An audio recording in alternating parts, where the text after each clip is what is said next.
Cette émission vous est présentée par Le Monde de Demain.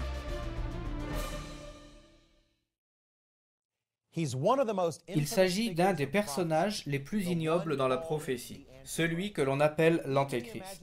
Même dans l'imagination de tous ceux qui ignorent complètement les prophéties bibliques, le nom de l'Antéchrist fait penser à Armageddon, à la méchanceté même et à la fin du monde. Les prophéties bibliques sont très claires à ce sujet. L'Antéchrist arrive. En fait, de nombreux indices laissent à penser qu'il est vivant de nos jours et que les éléments de son règne de terreur à venir se mettent en place dès maintenant. Serez-vous capable de le reconnaître lorsqu'il arrivera sur le devant de la scène? La Bible nous donne les éléments dont nous avons besoin pour le reconnaître et savoir qui il est. Aujourd'hui, nous allons vous les présenter. Au monde de demain, nous voulons que vous soyez prêts à reconnaître l'Antéchrist. Restez à l'écoute.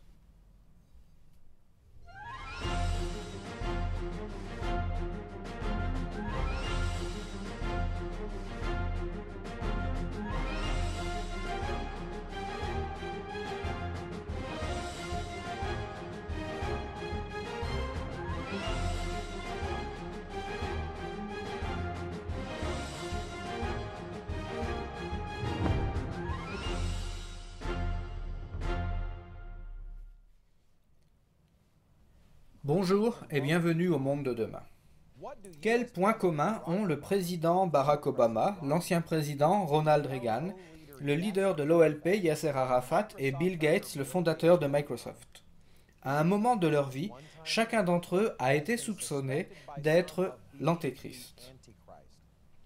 Prophétisé depuis des milliers d'années, à la fois dans l'Ancien et le Nouveau Testament, l'Antéchrist est un des personnages qui fait le plus parler dans les prophéties. La Bible prédit qu'il s'élèvera et qu'il apportera plus de morts, de destruction et de souffrances humaines que personne d'autre avant lui dans l'histoire. Mais très peu de gens comprennent quelle est l'identité de l'Antéchrist. Plus loin dans cette émission, nous vous proposerons une de nos brochures les plus puissantes à ce sujet. Quelle est l'identité de l'Antéchrist? Nous vous donnerons nos coordonnées pour que vous puissiez commander un exemplaire gratuit. Il est important de connaître ces informations, car les prophéties de l'Antéchrist sont réelles. Pendant la vie de la plupart d'entre vous aujourd'hui, l'Antéchrist accédera au pouvoir et il séduira la grande majorité de l'humanité. Ce sera une question de vie ou de mort. Et cette époque arrive très bientôt. Vous savez peut-être que la Bible mentionne qu'il y aura beaucoup d'antéchrists entre l'époque des apôtres et la nôtre. Mais la Bible parle aussi d'un dernier antéchrist, en lien avec le diable lui-même, qui exercera sa puissance sur la terre entière. Imaginez tout un arsenal de guerre et d'armes modernes, une capacité de destruction de l'humanité presque sans limite, entre les mains d'un individu qui n'accorde aucune importance à la vie des hommes, à la vie des femmes et celle des enfants. Un homme directement sous l'influence de Satan le diable. Les Écritures décrivent une époque terrible de dévastation à venir, tout autour de ce faux prophète. Il ne s'agit pas simplement de spéculation intellectuelle. Comme je l'ai déjà mentionné dans ces émissions, je suis le père de 4 jeunes fils. Et il semble que ma femme et moi ne savons pas faire des filles. Mais lorsque je pense à mes fils, je comprends que j'ai une obligation de veiller comme le Christ nous l'ordonne. Nous devons surveiller l'arrivée de cet instrument de Satan prophétisé pour les années à venir. Ne prenez pas pour acquis le fait que vous serez capable de reconnaître ce personnage puissant et trompeur lorsqu'il arrivera sur la scène. La Bible révèle que presque personne ne le reconnaîtra. Si vous avez votre Bible, reportez-vous à 2 Corinthiens 11 et au verset 13. Paul écrivit en parlant des ministres trompeurs. Ces hommes-là sont de faux apôtres, des ouvriers trompeurs, déguisés en apôtres de Christ. Et cela n'est pas étonnant, puisque Satan lui-même se déguise en ange de lumière. Il n'est donc pas étrange que ces ministres aussi se déguisent en ministres de justice. Leur fin sera selon leurs œuvres. Comprenez-vous cela? Satan ne se présente pas comme un être méchant. Il apparaît comme quelqu'un de merveilleux, d'honorable, humble et d'utile. Ces ministres qui sont séduits pour la plupart font la même chose, en donnant l'impression d'être des ministres du Christ lui-même. Dans la suite de cette émission, nous allons faire de notre mieux pour utiliser la parole de Dieu afin de vous présenter qui est l'Antéchrist, afin que vous soyez capable ensuite de le reconnaître lorsque cet Antéchrist apparaîtra sur la scène mondiale. Nous allons vous donner des signes distinctifs, basés entièrement sur la Bible, qui vous aideront à reconnaître quelle est l'identité de cet homme. Mais laissez-moi d'abord vous proposer notre brochure gratuite « Quelle est l'identité de l'Antéchrist ?» Il s'agit véritablement de vie ou de mort. Cette brochure vous permettra de prouver dans la Bible l'identité de l'Antéchrist, mais aussi l'influence de sa religion de séduction dans notre société maintenant, même au sein de la soi-disant chrétienté. Cette publication est entièrement gratuite. Contactez-nous pour en recevoir un exemplaire. Aujourd'hui, nous allons vous présenter qui est l'Antéchrist en décrivant plusieurs signes spécifiques à surveiller afin de le reconnaître lorsqu'il arrivera sur la scène mondiale. Le premier de ces signes vous choquera peut-être, car il va à l'encontre de la sagesse populaire actuelle. Depuis l'époque du soi-disant prophète Nostradamus au XVIe siècle, jusqu'aux documentaires télévisés actuels à ce sujet, ce premier point a souvent été mal compris. Selon la parole de Dieu, l'Antéchrist n'est pas un dirigeant militaire ou politique. Au contraire, l'Antéchrist conduira ou dirigera une religion à la tête d'une grande fausse église. Cette erreur vient du fait que beaucoup de gens confondent l'Antéchrist avec la bête infâme de l'Apocalypse, qui sera, elle, une superpuissance militaire, politique et économique qui dominera le monde à la fin des temps. Cependant, l'Antéchrist et cette bête sont deux personnages bien distincts. Veuillez vous reporter maintenant au chapitre 17 de l'Apocalypse. Dans ce passage, l'apôtre Jean rapporte une vision remarquable qui lui fut montrée par le Christ et par les anges sous ses ordres. Et je vis une femme assise sur une bête écarlate, pleine de noms de blasphème, ayant 7 têtes et 10 cornes.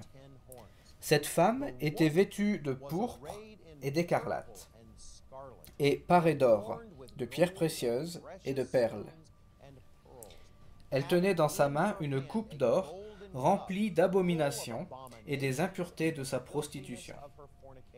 Sur son front était écrit un nom, un mystère. Babylone la grande, la mère des prostituées et des abominations de la terre.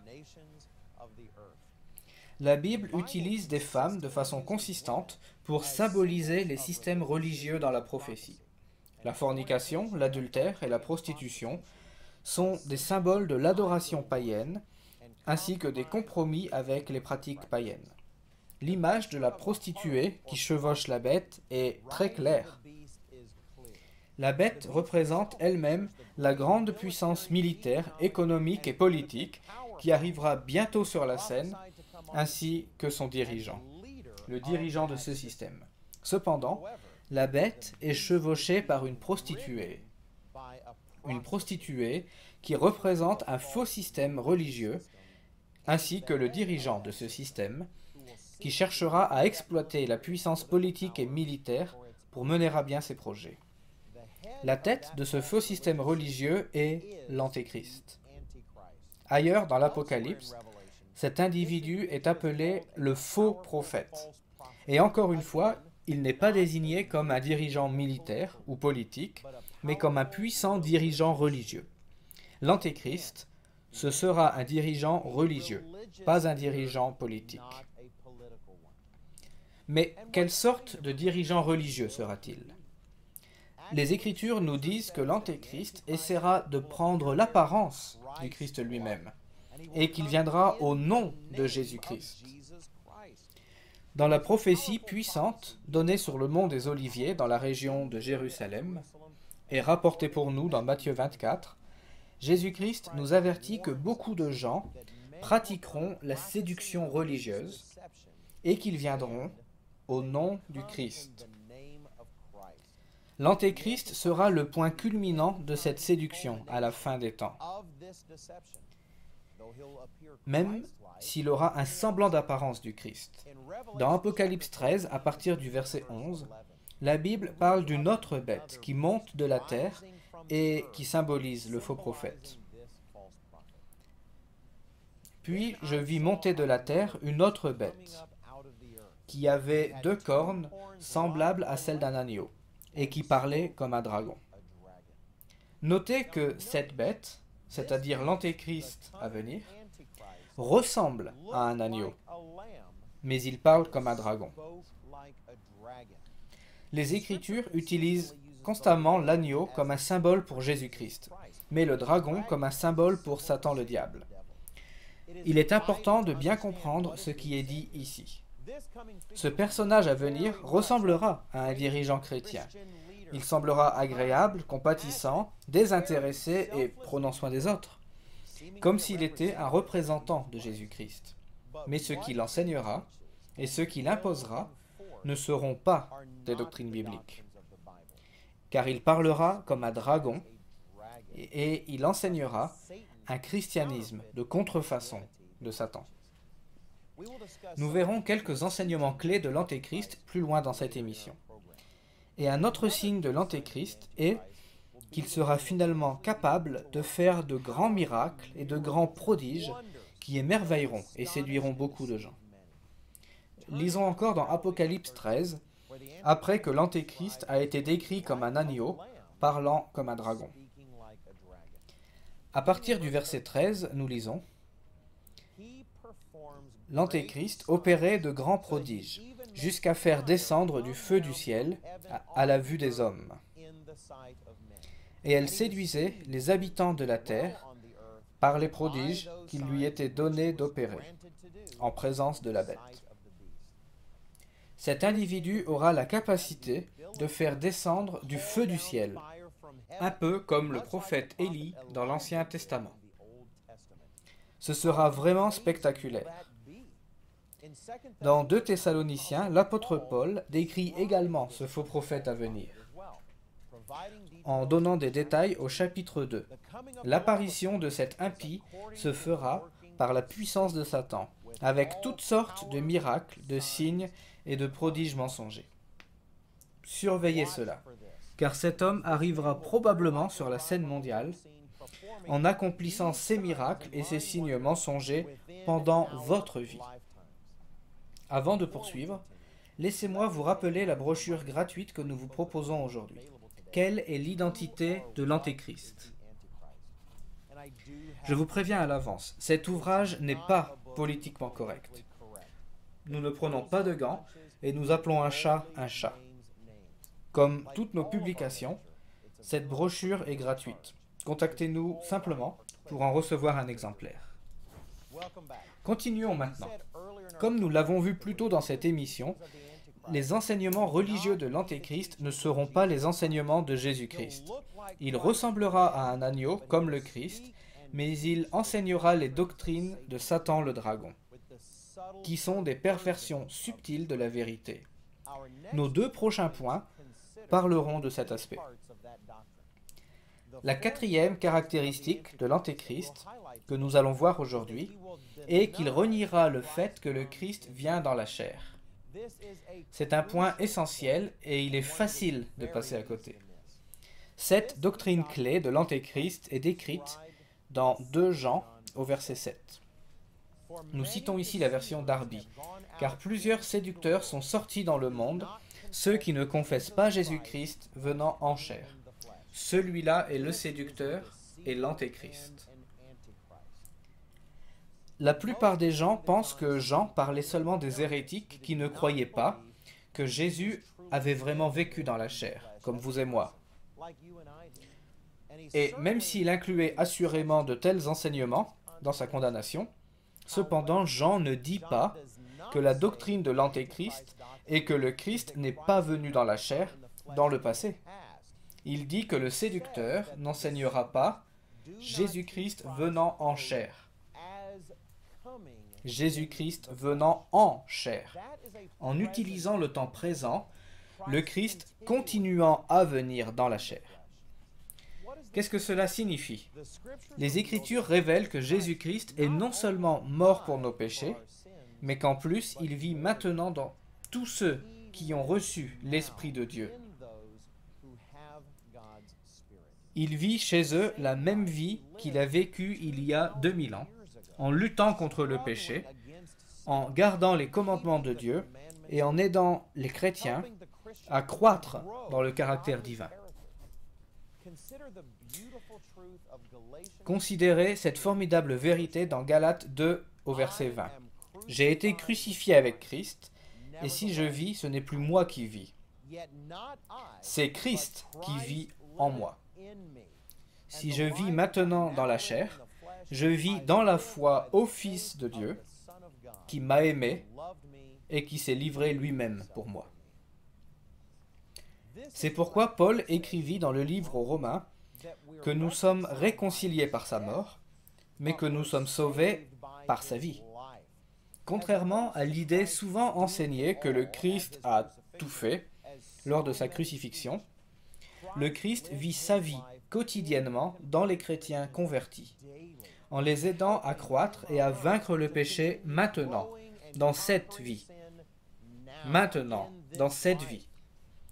L'Antéchrist reniera cet enseignement fondamental, mais souvent ignoré dans la vie chrétienne. Le fait que nous continuons maintenant à vaincre le péché dans la chair, dans notre vie, à travers le Christ qui vit actuellement en nous de nos jours. Et cela nous conduit à une cinquième caractéristique de l'Antéchrist, que nous pourrons utiliser pour le reconnaître. Il rejettera les lois de Dieu. Comme nous l'avons déjà vu dans 2 Thessaloniciens 2, l'apôtre Paul a décrit l'Antéchrist, l'homme impie, qui fera des prodiges mensongers et qui se proclamera Dieu. Au verset 8 et 9, nous lisons « Et alors paraîtra l'impie, que le Seigneur Jésus détruira par le souffle de sa bouche, et qu'il écrasera par l'éclat de son avènement. L'apparition de cet impie se fera par la puissance de Satan, avec toutes sortes de miracles, de signes et de prodiges mensongers.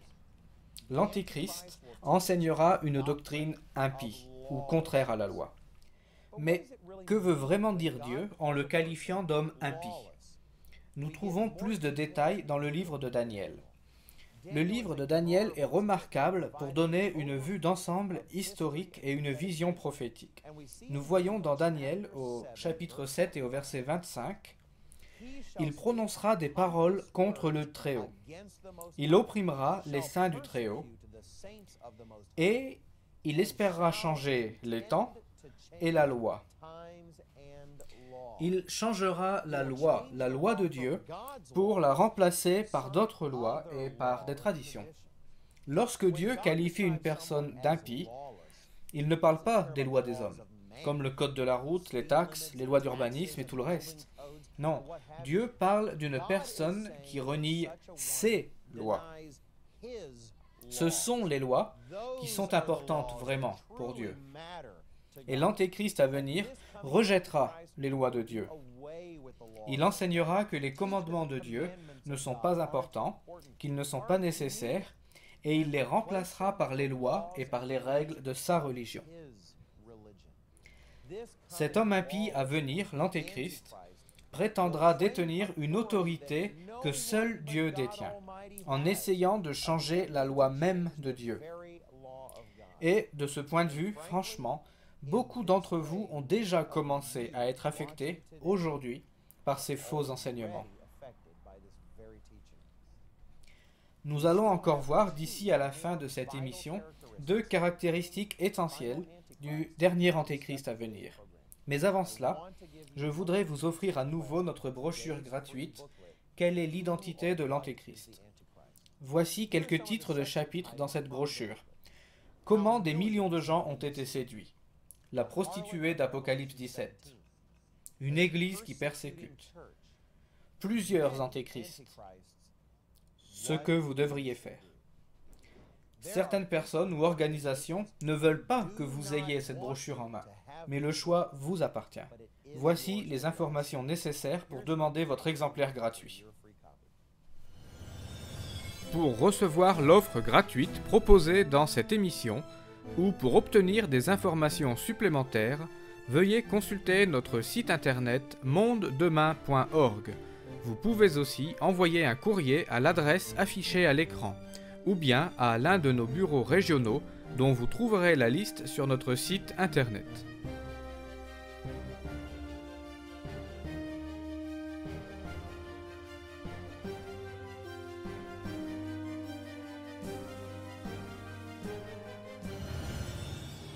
Avec cette offre, vous recevrez également un abonnement gratuit à notre revue en français du Monde de demain, composée d'articles d'actualité et présentant un point de vue unique sur les grands problèmes actuels.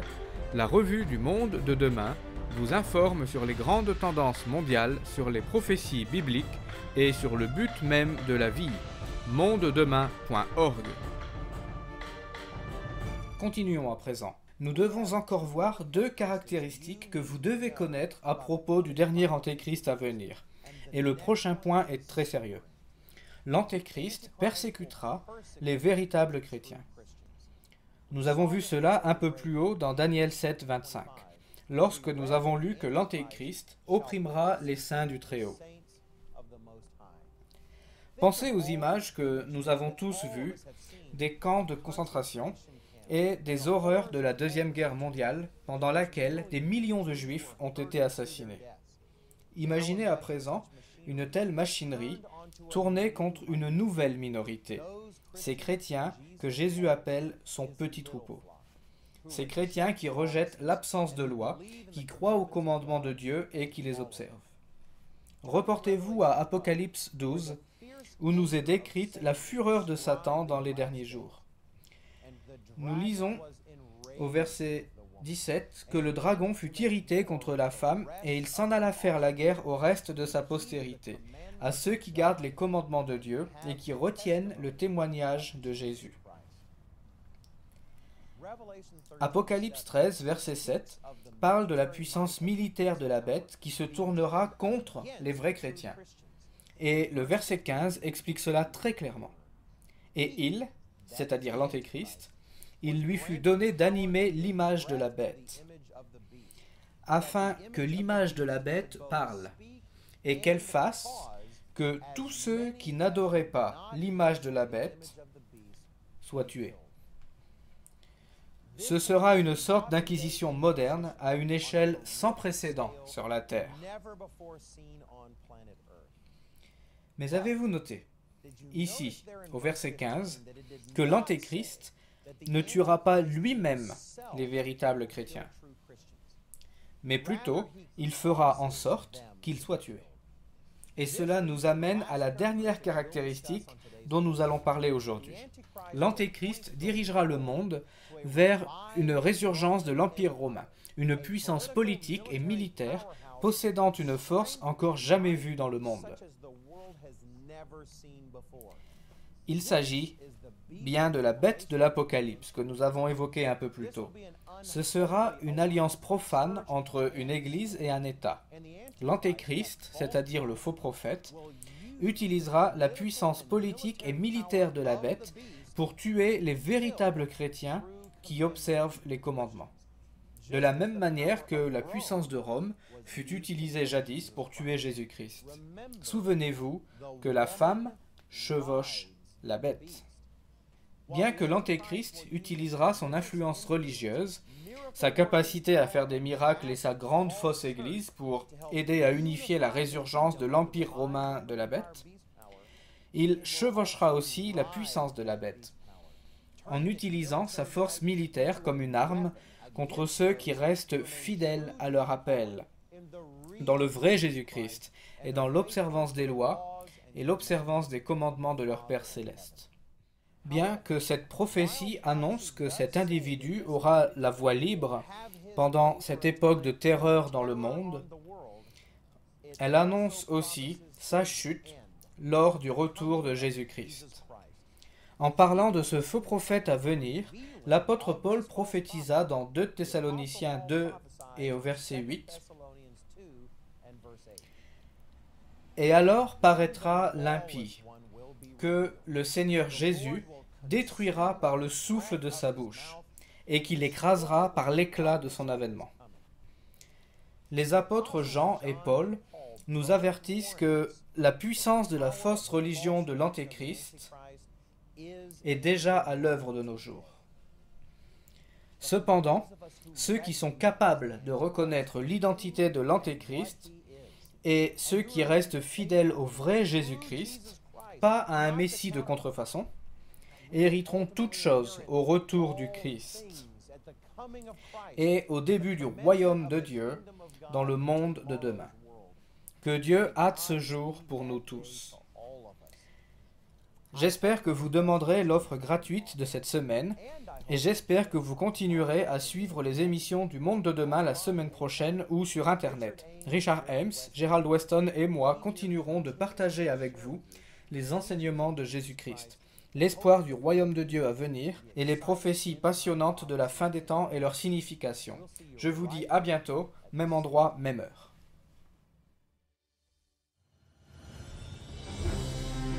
Pour voir les émissions du Monde de demain ou pour recevoir nos publications gratuites, visitez notre site internet mondedemain.org.